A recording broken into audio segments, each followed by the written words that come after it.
लड़कियां मजबूरी के रिश्ते भी बहुत अच्छे से निभाते हैं, क्योंकि हमारे रिश्ते में ही हमारा आत्मसम्मान छुपा होता है।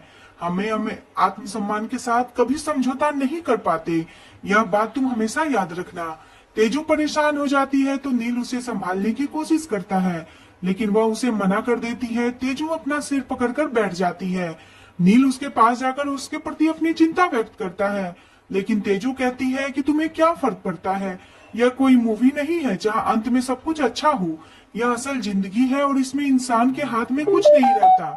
अगर मैं इस शादी को ना भी मानूं तो भी इसका वजूद कभी खत्म नहीं होगा। वह मंगलसूत्र दिखाकर कहती है, यह इस बात का सबूत है। अब कुछ नहीं हो सकता। अब मुझे यहाँ रहना ही होगा। एक अच्छी बहू होने का इम्तिहान देना होगा। पता नहीं मेरे सपनों का क्या होगा। मैं एग्जाम भी शायद नहीं दे पाऊंगी। तेजू नील को इस सब का दोष देती है। नील तेजू से माफी मांगता है, लेकिन तेजू उस पर गुस्सा करती है और गुस्से में कमरे के डेकोरेशन को तोड़ने लगती है। तेजू सारा डेकोरेशन तोड़ने लगती है और कहती है, यह सब मेरा मजाक उड़ा रहा है। नील तेजू को रोकने की कोशिश करता है, तभी दोनों अचानक बेड पर गिर जाते हैं। नील तेजू को देखता रहता है, तभी ऋतुराज उनके कमरे में आता है। वह नील और तेजू को बेड पर देखकर गुस्सा होता है। ऋतुराज अपने गुस्से को कंट्रोल करके कहता है, लगता है शादीशुदा जिंदगी की शुरुआत काफी धमाकेदार हुई है।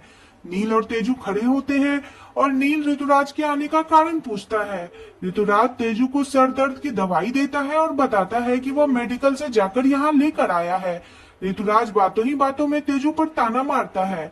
तेजू गुस्से में कहती है, मैंने तुम्हें दवाई लाने के लिए कब कहा। ऋतुराज कहता है कि हमारा रिश्ता ही ऐसा है कि तुम्हारे बिना कुछ कहे मैं सब समझ जाता हूँ।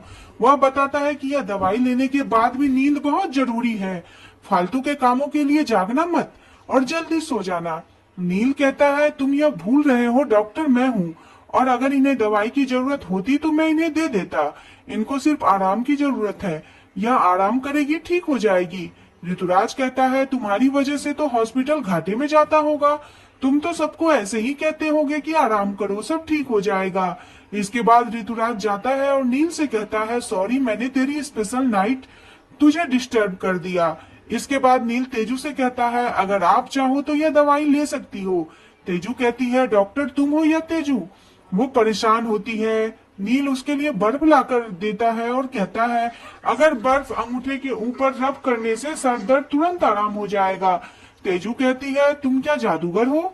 नील कहता है, मैं डॉक्टर हूँ, विश्वास कीजिए। इसके बाद तेजू खुद बर्फ लेकर अंगूठे पर बर्फ से मसाज करती है। इसी बीच नील कहता है, मैं आपसे वादा करता और ड्रामा देखने के लिए चैनल को सब्सक्राइब करें।